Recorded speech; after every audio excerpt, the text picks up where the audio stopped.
Hello dear students, आज class 12 इतिहास विषय के अंतर्गत अध्याय 4 विचारक विश्वास इमारतें नामक जो अपना यह जो अध्याय है, उस अध्याय के अंतर्गत आज बौद्ध धर्म के विषय में अपन पढ़ेंगे। आपकी बुक में बौद्ध धर्म के विषय में, जैन धर्म के विषय में जो दिया गया है, तो आज सबसे पहले जैन धर्म के विषय में पढ़ेंगे। और जैन धर्म का जो उदय हुआ, बौद्ध धर्म का जो उदय हुआ, वो 6ठी शताब्दी ईसा पूर्व में भारत में हुआ। उदय कोई अचानक घटित होने वाली घटना थी या तत्कालीन समाज में कुछ ऐसी व्यवस्थाएं जन्म ले रही थी जिनकी वजह से इस धर्म का प्रादुर्भाव हुआ।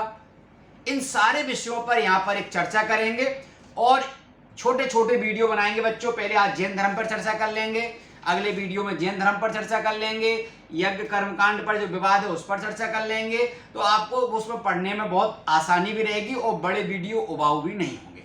तो आओ, सबसे पहले 6ठी शताब्दी ईसा पूर्व में जो घटनाएं घट रही थी जिनसे बौद्ध धर्म और जैन धर्म का जन्म हुआ, जिनको क्या कहते हैं, नास्तिक धर्म भी बोलते हैं, उन पर चर्चा करेंगे। तो सबसे पहले धार्मिक आंदोलन के नाम से जो हम जानते हैं, 6ठी शताब्दी ईसा पूर्व में भी धार्मिक आंदोलन हुआ। एक उसी धार्मिक आंदोलन के परिणाम थे ये नवीन संप्रदाय या नवीन विचारकों का जो उदय होना। ईसा पूर्व 6ठी शताब्दी का काल धार्मिक दृष्टि से क्रांति अथवा महान परिवर्तन का काल माना जाता है। अब ऐसा मैंने क्यों कहा, ये आप यहां देखेंगे क्यों कहा मैंने। इस समय परंपरागत वैदिक धर्म समाज में व्याप्त कुरीतियों, पाखंडों, कुप्रथाओं, छुआछूत, ऊंच नीची आदि के विरुद्ध आंदोलन एक खड़ा हुआ। आपने पढ़ा होगा कि सबसे पहले भारतवर्ष में सनातन धर्म, जिनको आप हिंदू धर्म या ब्राह्मण धर्म कहते हैं, उसका उदय हुआ। प्रारंभ में ये प्रकृति पूजक के रूप में आए। इंद्र की, वरुण की, अग्नि की पूजा होती थी। बहुत ही सामान्य धर्म था। लेकिन धीरे धीरे बच्चों इनमें कुछ चीजें जुड़ती गई समय के साथ। यज्ञ प्रथा हो गई। यज्ञ प्रथा कोई बुरी नहीं थी, लेकिन अधिक खर्चीली भी हो गई। अधिक खर्चीली के साथ साथ उसमें फिर बलि प्रथा भी जोड़ दी गई। ऐसे ही प्रारंभ में आपने जब ऋग्वेद पढ़ा, ऋग्वेद के विषय में पढ़ा जब आपने, तो उसमें 10वें मंडल में कहा गया है कि एक परम पिता परमात्मा के मुंह से ब्राह्मण, भुजाओं से क्षत्रिय, पेट से वैश्य, जंघाओं से शूद्र। तो ये जो व्यवस्था थी वो व्यवस्था वर्ण व्यवस्था थी, अर्थात जो व्यक्ति जिस कर्म को करता था वो उस वर्ण का हो जाता था। ऐसा नहीं था कि शूद्र तो शूद्र ही रहेगा, ब्राह्मण ब्राह्मण रहेगा। ब्राह्मण भी शूद्र हो सकता है, शूद्र भी ब्राह्मण हो सकता था। क्यों? क्योंकि उसमें लिखा है मुखार बिंदु से, यानी मुंह से ब्राह्मणों का बोलना था, जो पठन पाठन में काम करते थे। क्षत्रिय जो समाज की रक्षा करते थे, समाज का नेतृत्व करते थे। वैश्य जो इन तीनों वर्गों का एक क्या कहते हैं, अर्थव्यवस्था का संचालन करता था। और शूद्र जो इन सभी का भरण पोषण करता है। अब आप कह रहे हो ये कैसे मैंने कहा सर ने कि व्यवस्था में कोई भी शूद्र या ब्राह्मण हो सकता था। तो आप उसी ऋग्वेद में ही कहा गया है, एक व्यक्ति कह रहा है कि मैं पढ़ाने का काम करता हूं, मेरी माँ आटा गेहूं पीसने का काम करती हैं और मेरे पिता भेड़ चराने का काम करते हैं। यानी एक घर में 3 जातियों के वर्ण के लोग हो गए। पढ़ाने वाला ब्राह्मण हो गया, आटा पीसने वाला, गेहूं पीसने वाला वैश्य हो गया और भेड़ चराने वाला शूद्र हो गया। यानी एक घर में 3 कैसे हो सकते हैं वर्ण? तो प्रारंभ में प्यारे बच्चों वर्ण व्यवस्था थी। वर्ण व्यवस्था से जाति व्यवस्था में परिवर्तन हुआ और जाति व्यवस्था फिर धीरे धीरे उत्तर वैदिक के काल के बाद बेटा जटिल होती चली गई और उसमें थोड़ा सा वर्ग भेद भी होते चले गए। वही वर्ग भेद का परिणाम था कि अब ब्राह्मण अपने आप को तीनों वर्णों में उच्च होने का दावा करने लगे, जिससे अन्य धर्मों में, अन्य संप्रदाय, अन्य जातियों में उनके विरुद्ध एक प्रतिक्रिया होना स्वाभाविक था। दूसरा, हमने आपसे कहा बलि प्रथा का शुरू हो गया, यज्ञों में खर्चीली हो गई। उस समय पशुओं की अत्यधिक आवश्यकता थी प्यारे बच्चों।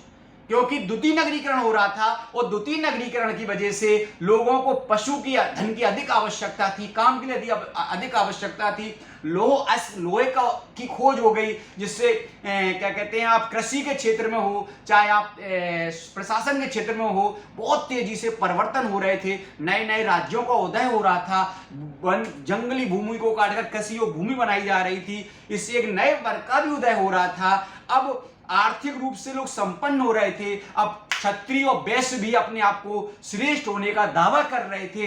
इन्हीं सारे परिवर्तनों से छठी शताब्दी ईसा पूर्व में एक नवीन विचारकों का जन्म हुआ। और प्यारे बच्चों, ये भारत में ही नहीं हुआ, विश्व के अन्य देशों में भी प्रचारक हुए। इन पर चर्चा कर रहे हैं अपन यहाँ पर। देखें आप, मेरी समझ से जो चर्चा की वो अपन को समझ में आपको आया होगा। आपको थोड़ा मैं हटके जा रहा हूं, आपको ऐसा लग रहा है, लेकिन प्यारे बच्चों, ये जो चीजें मैं बता रहा हूं आपको, ये आपको आगे आने वाली कक्षाओं में भी बहुत काम में आने वाली है।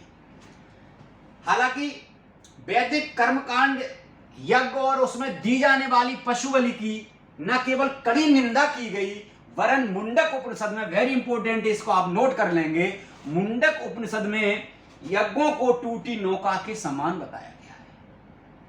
यानी वैदिक धर्म में ही यज्ञों की निंदा की जाने लगी।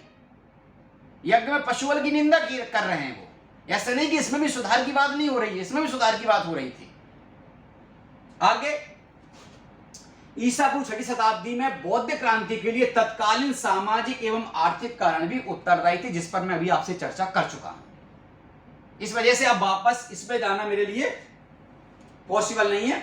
अब नवीन विचारधाराओं या संप्रदायों का आविर्भाव, कौन कौन से संप्रदाय भारत में, या मैंने कहा भारत के बाहर भी जो उदय हुए, उन पर प्यारे बच्चों यहां पर थोड़ी सी चर्चा कर लेते हैं।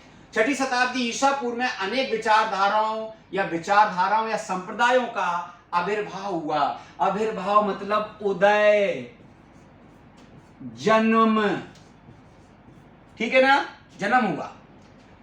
बौद्ध ग्रंथों में इनकी संख्या 62 बताई गई है और जैन ग्रंथों में 368 यानी 368 बताई गई है।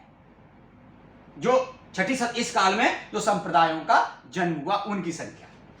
भारत के बाहर भी, जैसे आपसे मैं चर्चा बार बार कर रहा था, अन्य देशों में भी स्वतंत्र विचारकों को हमें देखने का मौका मिला, जिनमें बहुत इंपॉर्टेंट है, आपको मैं बता रहा हूं, इसको आपको याद करना चाहिए, आपको हमेशा ये काम में आएंगे।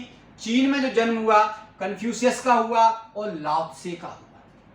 बहुत बड़े विचारक हुए, इन्होंने बहुत सारी कन्फ्यूशियस ने किताबें लिखी। इसके बाद ईरान में जरथुस्त्र या जरथुस्त्र का उदय हुआ। यूनान में पाइथागोरस का उदय हुआ। और भी संप्रदाय जो मैंने यहां लिखना उचित नहीं समझा, ये भारत के बाहर ये संप्रदाय या विचारकों का प्यारे बच्चों जन्म हुआ, जिन्होंने भी धार्मिक क्षेत्र में, सामाजिक क्षेत्र में क्रांति को जन्म दिया। अब अपन, मैंने कहा जो सबसे पहले आज कर लेते हैं, अपन जैन धर्म की बात कर लेते हैं। अगले वाले वीडियो में हम आपसे बौद्ध धर्म की बात करेंगे। तो आप जो सामाजिक उथल पुथल चल रही थी छठी शताब्दी ईसा पूर्व में, उसी सामाजिक उथल पुथल में एक व्यक्ति का जन्म हुआ, जिसने धार्मिक क्षेत्र में न केवल एक क्रांति लाई, वरन एक नवीन विचारधारा का प्रसार किया, और जो ब्राह्मण धर्म से, यानी सनातन धर्म से, हिंदू धर्म से इतर विचारधारा थी प्यारे बच्चों। वो विचारक कौन थे? वो विचारक थे महावीर स्वामी। लेकिन उस पर पहले चर्चा करने से पहले हम जैन धर्म का थोड़ा सा आपको बहुत शॉर्ट में इंपॉर्टेंट सूक्ष्म इतिहास बता देते हैं। जैन शब्द प्यारे बच्चों जिन से बना है। जिन का अर्थ होता है विजेता, अर्थात इंद्रियों को जीत लेने वाला। इंद्रियों के अंदर जो इच्छाएं होती हैं, वासनाएं होती हैं, उनको जीतने वाला जो व्यक्ति होता है वो जिनेंद्र कहा जाता है। और जिनेंद्र से जिन बना और जिन से जैन बना।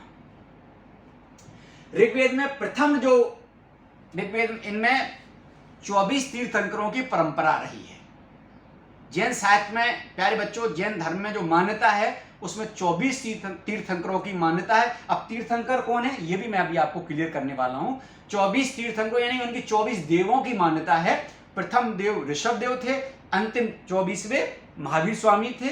इसमें अपन अध्ययन करेंगे। ऋषभ देव का उल्लेख वेरी इंपॉर्टेंट ऋग्वेद से प्राप्त होता है, यानी सनातनियों की परंपरा के अनुरूप जैन धर्म की भी प्राचीनता हमें बहुत ऋग्वेद से मिलती है। और ये भी इक्ष्वाकु, भगवान राम भी इक्ष्वाकु वंश से थे और ऋषभ देव भी इक्ष्वाकु वंश के ही थे, यानी इक्ष्वाकु भूमि, इक्ष्वाकु वंश नहीं, सॉरी, इक्ष्वाकु भूमि यानी अयोध्या से ही संबंध रखते थे। कौन? जैनों के प्रथम तीर्थंकर ऋषभ देव जी। ऋषभ देव जैन मान्यता के अनुसार ऋषभ देव का जन्म इक्ष्वाकु भूमि यानी अयोध्या से हुआ था। ऋषभ देव को जैन धर्म का संस्थापक, प्रवर्तक, प्रथम तीर्थंकर के रूप में जाना जाता है। जैसा कि मैंने आपसे कहा था, मैं तीर्थंकर के विषय में आपको समझाऊंगा कि तीर्थंकर क्या है। तो तीर्थंकर, जैन धर्म में तीर्थंकर का अर्थ होता है संसार सागर से पार कराने के लिए औरों को मार्ग बताने वाला। वो तो सक्षम है पार करने वाला, लेकिन वो आप लोगों के लिए भी मार्ग को तैयार कर रहा है। ऐसा जो व्यक्ति होता है उसे जैन धर्म में, प्यारे बच्चों, क्या कहते हैं? तीर्थंकर कहते हैं। और ये जैन धर्म में 24 तीर्थंकर हैं, जिसमें से ऋषभ देव के अलावा हम पार्श्वनाथ और महावीर स्वामी की बात करेंगे। बाकी तीर्थंकरों का इतना ऐतिहासिक दृष्टि से महत्व नहीं है जिनके विषय में चर्चा यहां पर की जाए। जैन धर्म में 24 तीर्थंकरों की मानता है, जिनमें प्रथम ऋषभ देव, 23वें नंबर पार्श्वनाथ, 24वें नंबर पर महावीर स्वामी जी। महावीर स्वामी जी की जब साथ चर्चा करेंगे तो उसमें ऋषभ देव जी का उल्लेख आ जाएगा, तब उससे तुलनात्मक अध्ययन में आपको मैं करा दूंगा। महावीर स्वामी जो जैन धर्म के सबसे पॉपुलर, प्रतिष्ठित, जैन धर्म को विश्व पटल पर लाने वाले जो व्यक्ति थे वो महावीर स्वामी थे। महावीर स्वामी जैन धर्म के 24वें तीर्थंकर और जैन धर्म के वास्तविक संस्थापक थे। आपका जन्म लगभग 599 ईसा पूर्व, प्यारे बच्चों, कहीं कहीं 540 भी मिलता है, लेकिन 599 एक मान्यता पूर्ण तिथि है। 599 ईसा पूर्व को वैशाली, वर्तमान बिहार के मुजफ्फरपुर, अब तो वैशाली जिला बन गया है, वैशाली के निकट कुंडग्राम में, कुंडल ग्राम भी कोई कोई कहता है, कभी कभी अपन कुंडल ग्राम भी कह देते हैं। कुंडग्राम में इनका जन्म हुआ था। आपके पिता का नाम सिद्धार्थ, जो ज्ञातक क्षत्रिय संघ के प्रधान थे, और बज्जी संघ जो 8 राज्यों का समूह था, उस समूह के वो प्रमुख सदस्य भी थे। नहीं हुआ क्लियर? फिर से क्लियर करते हैं। आपके पिता का नाम सिद्धार्थ, जो ज्ञातक क्षत्रिय वंश के थे, प्रधान, और जो ज्ञातक वंश था वो बज्जी संघ का एक प्रमुख सदस्य थे। यानी बज्जी संघ जो था वो 8 राज्यों का एक समूह था, उसको मिलकर बज्जी संघ बनता था। बच्चों, आपकी माता का नाम त्रिशला विधेयदत्ता, जो वैशाली के लिच्छवी कुल के प्रमुख चेटक की बहन थी। आपके बचपन का नाम वर्धमान था। वेरी इंपॉर्टेंट प्यारे बच्चों, महावीर स्वामी के बचपन का नाम वर्धमान था, जो आपको याद करना पड़ेगा। आपकी शादी भी हो गई, राजघराने से थे, तो आपका बहुत शीघ्र युवावस्था आते ही आते आपकी का विवाह भी करवा दिया गया। आपकी पत्नी का नाम यशोदा था। कुछ समय पश्चात आपको एक पुत्री की प्राप्ति हुई। पुत्री का नाम अणोजा या प्रिय दर्शना था, और उसकी शादी जामाली नामक एक व्यक्ति से की गई।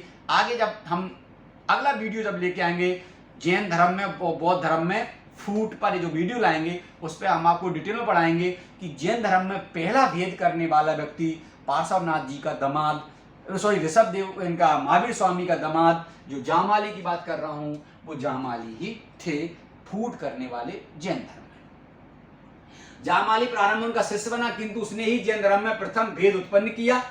माता पिता की मृत्यु के पश्चात आपने अपने भाई के से आज्ञा, नंदीवर्धन से आज्ञा लेकर और तपस्या के लिए प्रस्थान कर दिया। आपको सांसारिक जीवन मजा नहीं आ रहा था, आपने प्रस्थान कर दिया, वनगमन कर दिया। प्रारंभ में 13 वर्ष आप इधर उधर भटकते रहे। प्रारंभ में 13 वर्ष आपने जो कपड़े 13 महीने जो कपड़े आपने पहने थे, वो कपड़े जब आपके जर्जर हो गए तो आपने पुनः कपड़े नहीं पहने, और आपने जब घनघोर तपस्या की तो उस घनघोर तपस्या के बाद 12 वर्ष के बाद आपको क्या कहते हैं, जाम्बिक ग्राम में ऋजुपालका नदी के किनारे साल वृक्ष के नीचे कैवल्य यानी सच्चे ज्ञान की प्राप्ति हुआ आप आजीवन नग्न ही रहे। मैंने बताया ना, जब 11 माह के पश्चात जब आपने कपड़े त्याग दिए, फिर आपने कपड़ों को कभी नहीं पहना। प्यारे बच्चों, जब इनको कैवल्य प्राप्त हो गया, नग्न अवस्था में थे, जब कहीं बसाहट क्षेत्र से गुजरते थे तो लोग उन्हें पागल कहते थे, डंडे मारते थे। जैन साहित्य के अनुसार आपको लोहे की रॉड से दाग भी दिया जाता था, जला भी दिया जाता था, पर आप चूंकि जिनेंद्र थे तो आपने अपनी इंद्रियों को वश में कर लिया था, तो आपने उसकी कभी कोई प्रतिक्रिया व्यक्त नहीं की। जब आपने अपने प्रवचन देना शुरू किया तो लोग आपकी ओर धीरे धीरे आकर्षित होने लगे, और कई राजघराने के लोग, जिनमें अजातशत्रु का भी नाम आता है प्यारे बच्चों, और आपको पता ही है कि चंद्रगुप्त मौर्य जैसे लोग जैन धर्म में न केवल दीक्षित हुए बल्कि जैन धर्म का प्रचार प्रसार भी किया, और उस प्रचार प्रसार के पीछे जैन धर्म की जो सुलभ सामान्य आम लोगों के लिए जो शिक्षाएं थीं, वो शिक्षाएं यहाँ पर आप पढ़ेंगे। सबसे पहले जैन धर्म में 5 महाव्रत की बात करी गई है, ये जैन धर्म का मूल है, और वो सबसे पहला महाव्रत 5 में से एक है अहिंसा। प्यारे बच्चों, जैन धर्म का जो सबसे महत्वपूर्ण या जैन धर्म की जो आत्मा है वो अहिंसा है। उनका एक वाक्य है, अहिंसा परमो धर्मा, जियो और जीने दो। जैन धर्म सभी प्रकार की हिंसा को नकारता है। किस प्रकार की? सभी प्रकार से आशा है। यदि आपने किसी के लिए मन में सोच लिया कि उस व्यक्ति को मैं थप्पड़ मार दूंगा, चांटा मार दूंगा, तो जैन धर्म यह कहता है कि आपने उतना ही पाप कर लिया जितना आपको चांटा मारने के बाद पाप करता है। आपने देखा होगा जैन मुनि जब रास्ते में चलते हैं तो वो जमीन के नीचे देखते हैं, वो चींटी नहीं मारना चाहते, पानी को छान कर पीते हैं, कंदमूल फल खाना अवॉइड करते हैं। ये सब जैन धर्म की अहिंसा में आता है, जो किसी भी प्रकार की हिंसा यानी कि मानसिक, वाचिक, कायिक किसी भी प्रकार की हिंसा को वो नकारते हैं। दूसरा सत्य, सदा सत्य एवं मधुर बोलने की बात कही गई है, झूठ मत बोलो। अपरिग्रह यानी सभी प्रकार की संपत्ति अर्जन करने से भिक्षुओं को बचना चाहिए। तीसरा अस्तेय, बिना अनुमति के दूसरों की संपत्ति ग्रहण करने से बचने की बात कही गई है। और चौथा ब्रह्मचर्य, भिक्षुओं को 5 महाव्रत ब्रह्मचर्य पालन करने की बात कही गई है, जबकि गृहस्थों को अणुव्रत पालन करने की बात कही गई है। मैंने बताया था कि आप इसमें हम बीच बीच में पार्श्वनाथ जी की चर्चा कर लेंगे। तो ये जो 5 महाव्रत में से 4 महाव्रत हैं प्यारे बच्चों, ये जैन धर्म में पार्श्वनाथ जी द्वारा जोड़े गए थे। पंचम महाव्रत यानी 5वां महाव्रत जो ब्रह्मचर्य है वो महावीर स्वामी द्वारा जोड़ा गया था। अब इसके अलावा 5 महाव्रत के अलावा प्यारे बच्चों त्रिरत्न जो बौद्ध धर्म में भी देखने को मिलेंगे, आपको जैन धर्म में भी हैं। त्रिरत्न जो मोक्ष का मार्ग बताते हैं। मोक्ष के लिए जैन धर्म में 3 साधना आवश्यक बताए गए हैं। नंबर 1 सम्यक श्रद्धा यानी सत्य में विश्वास, अर्थात जैन तीर्थंकरों के उपदेशों में दृढ़ विश्वास ही सम्यक श्रद्धा या सम्यक दर्शन है। सम्यक ज्ञान जैन धर्म एवं उसके सिद्धांतों का ज्ञान ही सम्यक ज्ञान है। और सम्यक आचरण यानी जो कुछ भी जाना जा चुका है और सही माना जा चुका है उसे कार्य रूप में परिणत करना ही सम्यक आचरण या सम्यक चरित्र बताया गया है। इसके अलावा प्यारे बच्चों ये बहुत इंपॉर्टेंट है, स्यादवाद जो जैन धर्म में बहुत जाना जाता है। स्यादवाद जिसे सप्त भंगनीय भी कहा जाता है, मूल रूप से ज्ञान की सापेक्षता का सिद्धांत है। इसमें सांसारिक वस्तुओं के विषय में हमारे सभी निर्णय न तो पूर्णतः स्वीकार किए जा सकते हैं और ना ही पूर्णतः अस्वीकार। इनकी संख्या 7 है, जिसमें है भी, नहीं भी, कहा भी नहीं जा सकता। ऐसे करके प्यारे बच्चों संख्या 7 है। और अंत में हम यहाँ पढ़ेंगे जैन धर्म की देन। विश्व में जैन धर्म ने क्या दिया? तो विश्व में प्यारे बच्चों जैन धर्म ने बहुत कुछ दिया। सबसे पहले जैन धर्म ने लोगों के सामने प्यारे बच्चों एक ऐसा सामान्य सिंपल, जिसको कहते हैं एक ऐसा धर्म दिया जो जाति या ईश्वर के आडंबर के बिना एक नवीन धर्म खोला, जिसके लिए सभी लोग उस धर्म में आकर दीक्षित हो सकते थे, अपना कल्याण कर सकते थे, मोक्ष की प्राप्ति कर सकते थे। नंबर 2, जो सबसे ज्यादा जैन धर्म को विश्व में याद किया जाता है भारत के परिप्रेक्ष्य में, तो वो याद किया जाता है लोक भाषाओं का विकास। ब्राह्मण धर्म के जितने भी ग्रंथ हैं, ब्राह्मण धर्म से आशा है, बार बार जो ब्राह्मण धर्म को इस्तेमाल कर रहा हूं, तो ब्राह्मण धर्म के यहाँ आशा है हिंदू धर्म से है, क्योंकि अभी हिंदू की व्याख्या नहीं हुई थी, या तो ब्राह्मण कह लो या सनातन धर्म कह लो, जिसको बाद में हिंदू धर्म से जाना गया, वो ब्राह्मण धर्म उसको प्यारे बच्चों बोला गया है। तो जैन विद्वानों ने विभिन्न कालों में लोक भाषाओं के माध्यम से अपनी कृतियों की रचना करके इनका विकास में महत्वपूर्ण योगदान दिया है। जो आपसे मैं कह रहा था कि सनातन साहित्य, हिंदू साहित्य जो हमें मिलते हैं वो संस्कृत भाषा में मिलते हैं। संस्कृत भाषा आम लोगों की भाषा नहीं थी, लेकिन जैन धर्म ने जो भी प्यारे बच्चों ग्रंथ लिखे वो आम भाषा में लिखे, और वो आम भाषा थी प्राकृत है, अपभ्रंश है, कन्नड़ है, तमिल है, तेलुगु है, आदि प्रकार की भाषाओं में दिया है। प्राकृत भाषा के विकास में प्यारे बच्चों, प्राकृत भाषा के विकास में जैन धर्म का बहुत ही सराहनीय योगदान रहा है।